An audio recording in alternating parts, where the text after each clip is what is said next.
කලාකරුවෙකුට තමන්ගේ ජනප්‍රියත්වය කියන දේ හැමදාම එක විදියකට පවත්වාගෙන යන්න පුළුවන් නම් ඒක මහඟු භාග්යක්. අන්න එහෙම භාග්යයකට හිමිකම් කියන සුන්දර කලාකාරයෙක් අද BTV ක්ලාසික් ආර්ට් වැඩසටහනත් සමග සම්බන්ධ වෙලා ඉන්නවා. කවුද මේ?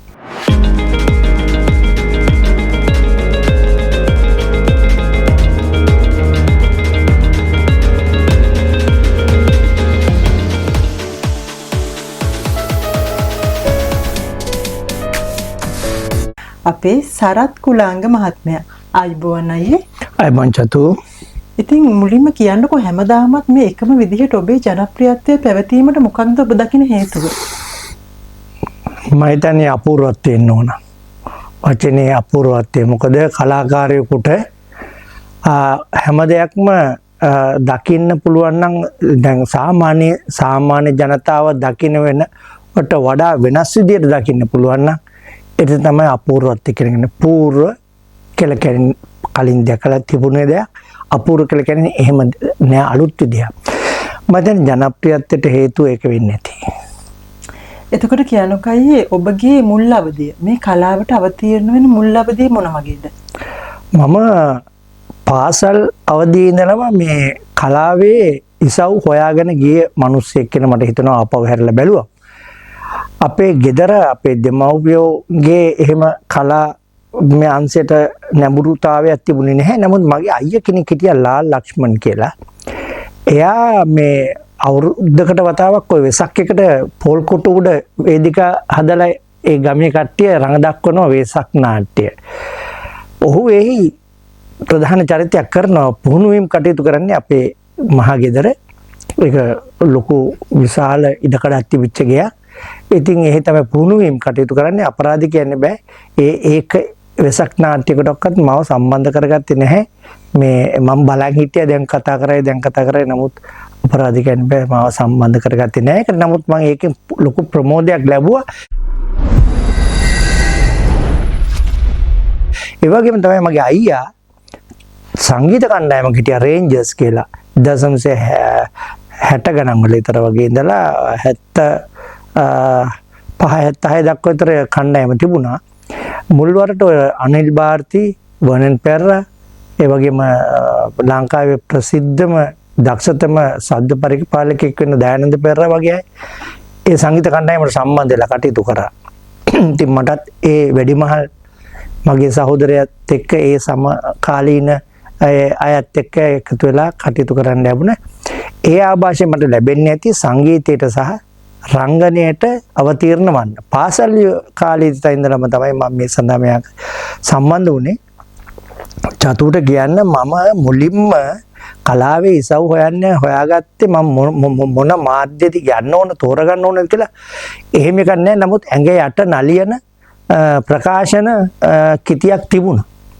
හැබැයි ඒ නිසා මම මගේ ළඟ තියෙනවා මගේ ප්‍රේක්ෂකයෙක් මට එවලා තිබුණා. මගේ ළඟවත් මේ ආරක්ෂා කරලා තිබිච්ච නැති කාටුන් වල මම මුලින්ම පත්තරවල කාටුන් නැන්දා. කාටුන් ශිල්පියෙක් 1972 විතර වයසේ. චතුමයිද නිපදිලා ඇති ඒ කාලේ වෙනකොට මේ 72 වසරේ විතර. ඉතින් ඊට පස්සේ සංගීතය කරා බෑන්ඩ් එක. නමුත් උසස් පෙළ හදාරන්න හොරණ තක්ෂලා මධ්‍ය මහාවිද්‍යාලයට ගියාට පස්සේ මගේ ජීවිතය සම්පූර්ණයෙන්ම හැරුම් ලක්ෂ්‍ය තක්ෂලා මධ්‍ය මහාවිද්‍යාලයේ පුස්තකාලය. ඊට පස්සේ මගේ ජීවිතය වෙනස් වුණේ මම නාට්‍යකාරයෙක් වෙන්න ඕනයි කියන අදහස. මේ මම තනියම ලිව්වා නාට්‍යයක්. මම නාට්‍යවල සම්බන්ධ කරගන්නේ නැහැ නේ කවුරුවත්. ඒ හින්දා මම තනියම නාට්‍යයක් ලිව්වා. තනියම අධ්‍යක්ෂණය කරා. තනියම වේදිකාවේ මේ පාසල් අතර නාට්‍ය තරගාවලට ඉදිරිපත් කළා. එහෙම ඊට පසුව අපිට මම හොරණ තක්ෂලා මධ්‍ය මහාවිද්‍යාලයේ ඉන්නකොට විද්‍යාරත්නේ විශ්වවිද්‍යාපීඨයේ ඉන්නවා ජනක් ප්‍රේමලාල්, හොරණ ශ්‍රීපාලියේ ඉන්නවා සද්දා උත්පල කන්දගේ වගේ අය, විනිවිත සිංහ රවින්ද්‍ර එසස් වගේ අය මගේ පාසලේ ගුණම ලබන. අපි ඒගොල්ලොත් එක්ක එකතු වෙලා හැන්දෑවට ඉස්කෝල 3ක් වුණාට හැන්දෑව එකතු වෙලා තක්ෂලා මධ්‍ය මහාවිද්‍යාලය එකතු වෙලා නාට්‍ය කරන්න පටන් ගත්තා. ඒකේ ප්‍රතිඵලයක් තමයි අබුද්දසුකෝල වේදිකා නාට්‍ය. හැබැයි ඒක මුලින්ම නම් කළ තිබුණේ ගිරිදිවයින කියලා. ගිරිදිවයින පස්සේ ඒක අබුද්දසුකෝලම නම වෙනස් කළා. 1983 දී යෞවන සම්මාන උළෙලේදී සම්මාන 12ක් ලැබුවා අපි. හොඳම සංගීතයට මට සම්මානයක් ලැබුණා. එතකොට ඔබේ අධ්‍යාපන කටයුතු පාසලේ අධ්‍යාපනයේ දක්ෂ සිසුවෙක්ද කොහොමද ඒ සම්බන්ධව? මම විශ්‍රාම ගියේ මම මූලික අධ්‍යාපනය ලැබපු ශ්‍රී සුමංගල විද්‍යාලයෙන් එකේ සිට සාමාන්‍ය පෙළ දක්වා ඉගෙන ගත්තා. නමුත් මම විශ්‍රාම ගියේ සහකාර විදුහල්පතිවරයෙක් වශයෙන් ඒ පාසලේම. මම හිතන මේ අධ්‍යාපන ක්‍රමය මේ ගොඩක් වෙනස් විය යුතුයි කියන එක.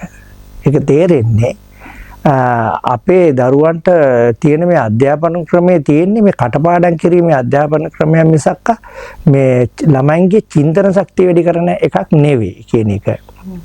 උදාහරණයක් වශයෙන් මම කියනවා උසස් පෙළ හදාරනකොට සිංහල විෂය සඳහා තිබුණා අපිට නවකතාවක් මලවුන්ගේ අවුරුද්දා කියන එක ඉදිරියේ සරච්චන්ද්‍ර මහත්තයා. ඒකේ තියෙනවා නොරිකෝසන් ගෑනු ළමයාගේ නම ජපන් තරුණියක් ලංකාවෙන් ගියා දේවේන්ද්‍ර එයාට කියන්නේ දෙවොන්දරා සන් කියලා කියන මහත්තයා කියන වගේ එක. ඒකේ අන්තිමේදී දෙවොන්දරා සන් මිය යනවා. සීදී විහානි කරගෙන.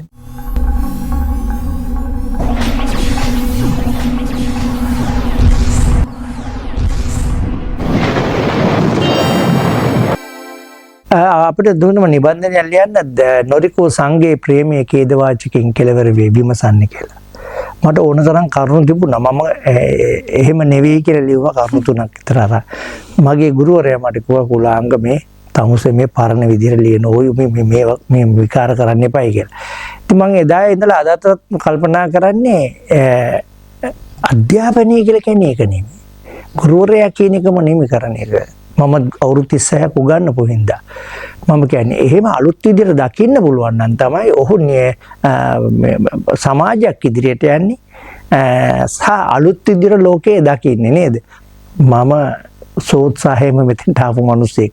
ඒක මේ අහංකාරකමට කියන කතන්දරයක් නෙමෙයි. මම මුලින්ම සර්පිනයක ඉගෙන ගන්නකොටත් ඒ සර්පිනයක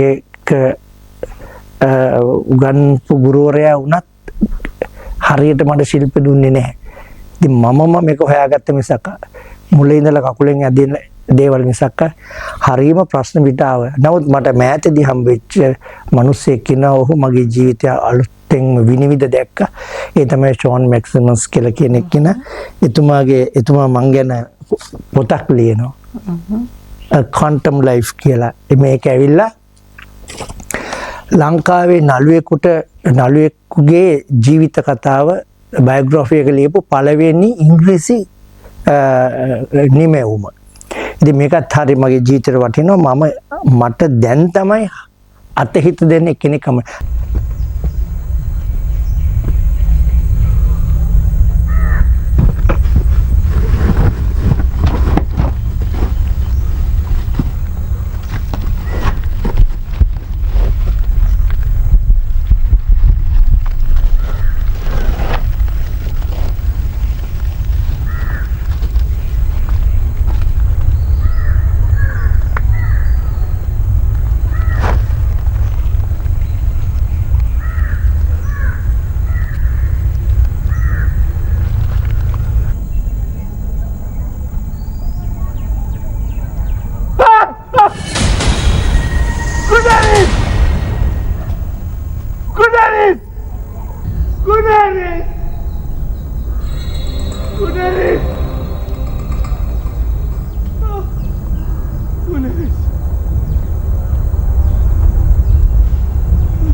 නමුත් මම ආభాෂය ලැබුණු අය හිටියා. ගාමිණී හත්තුට්ටුවේ ගම මේ දේවත්වෙන් සලකන්න ඕන පුද්ගලෙක්. ඒ වගේම තමයි රෝහණ බැද්දගේ මගේ පාසලේ කෙනෙක් තක්ෂිලා මධ්‍ය මහාවිද්‍යාලයේ නැටුම් ආචාර්යවරයෙක් වගේ හිටියා. ඔවුන්ගේ ආభాෂය ලැබුණා.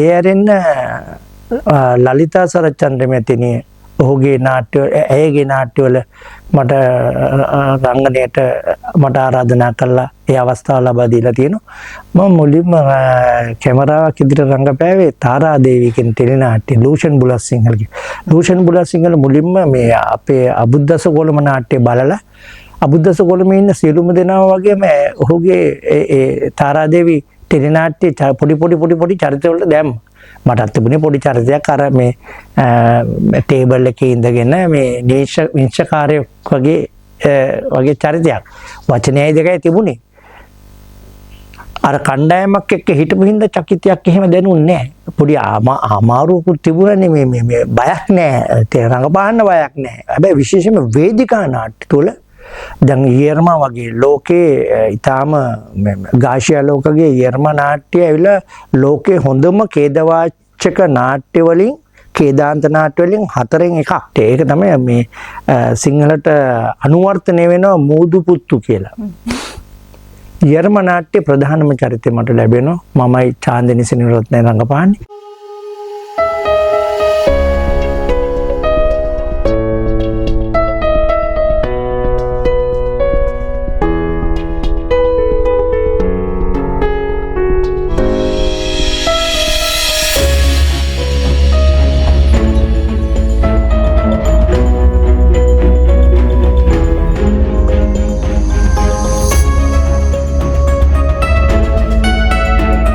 එදසනසේ 76 මට හම්බුණා හොඳම සංගීතය සඳහා සම්මානයක් හම්බුණා ජාත්‍යන්තර මට්ටමේ 77 දිත් හම්බුණා මම ওই කාලේ වෙනකොට